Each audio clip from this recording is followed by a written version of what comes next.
আসসালামু আলাইকুম রহমতুল্লাহ। আমি মোহাম্মদ মামুন আলী। আমি পেশায় একজন মেডিকেল রিপ্রেজেন্টেটিভ। আমি সম্প্রতি ডক্টর পবিত্র কুমার শীল স্যারের তত্ত্বাবধানে MMSC অর্থাৎ mind and mental stress controlling কোর্সটি সম্পন্ন করেছি।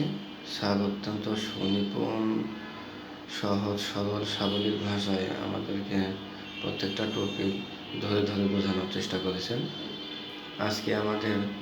আজকে আমার ভিডিও প্রেজেন্টেশনের বিষয়বস্তু হবে মানসিক চাপ নিয়ন্ত্রণের বিভিন্ন উপায় নিয়ে আলোচনা করব। তার আগে জানার চেষ্টা করি মানসিক চাপ কী বা মানসিক চাপ কাকে বলে। মানসিক চাপ হলো যে কোনো চাপ বা হুমকির প্রতি শরীর ও মনের স্বাভাবিক প্রক্রিয়া, যা ব্যক্তির ভিতরে ও বাইরের পরিস্থিতির সাথে মানিয়ে নিতে গিয়ে অনুভব করে। মানসিক চাপ নিয়ন্ত্রণ জরুরি, কারণ মানসিক চাপ যদি আমি নিয়ন্ত্রণ করতে না পারি, আমি বিভিন্ন শারীরিকভাবে মানসিকভাবে বিভিন্নভাবে অসুস্থ হতে পারি। যেমন দীর্ঘমেয়াদী শারীরিক চাপ, মানসিক চাপ রোগীর ঝুঁকি বাড়ায়, কাজের দক্ষতা, সিদ্ধান্ত গ্রহণে ব্যাহত হয়, ঘুমে ব্যাঘাত হয়। এর ফলে ঘুমে ব্যাঘাতের ফলে আমাদের উচ্চ রক্তচাপ এর সম্ভাবনা থাকে। এরপরে দাম্পত্য, কর্মজীবন ও সামাজিক সম্পর্কে বিরূপ প্রভাব ফেলে। মানসিক চাপে শরীরের ফিজিওকেমিক্যাল কিছু পরিবর্তন ঘটে, যেমন কর্টিসল, অ্যাড্রেনালিন, নরঅ্যাড্রেনালিন হরমোন বৃদ্ধি পায়।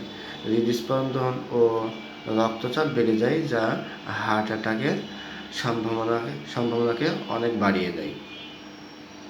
পাশাপাশি আমরা মানসিক টেনশনের ফলে আমাদের হজম প্রক্রিয়া ব্যাহত হয়। এতে আমাদের খাওয়ার প্রতি অরুচি ভাবও দেখা দেয়। মানসিক চাপ নিয়ন্ত্রণের উপায় কিছু আলোচনা করি। তার মধ্যে ধীরে ধীরে শ্বাস নেওয়া এবং ছাড়া, এরপরে শারীরিক ব্যায়াম, দৌড়ানো বা হাঁটা, নিয়মমাফিক দৌড়ানো বা হাঁটা। এরপরে নিয়মমাফিক ঘুম, কারণ ঘুম যদি আমাদের পর্যাপ্ত পরিমাণে না হয়, সেক্ষেত্রে নানান রকম জটিলতা দেখা দেয়। এরপরে আমাদের 4, 5, 4, 3, 2, 1 একটা টেকনিক আছে, যে পদ্ধতিটা ব্যবহারের মাধ্যমে আমরা আমাদের মানসিক চাপ নিয়ন্ত্রণ করতে পারি। যেমন 5-এ বোঝায় যে 5টা জিনিস দেখা, তারপরে 4-এ দেখায় যে 4টা জিনিস স্পর্শ করা, 3-এ হলো 3টা জিনিসের যে কোনো 3টা জিনিসের শব্দ শোনা, 2-এ হলো যে কোনো জিনিসের গন্ধ নেওয়া, এবং 1-এ হলো যে কোনো একটা জিনিসের স্বাদ গ্রহণ করা। এর ফলে আমাদের মানসিক চাপ নিয়ন্ত্রণ আমরা করতে পারি।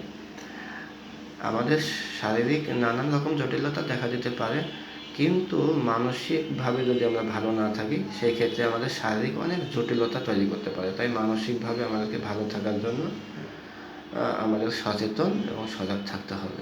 ধন্যবাদ। আসসালামু আলাইকুম।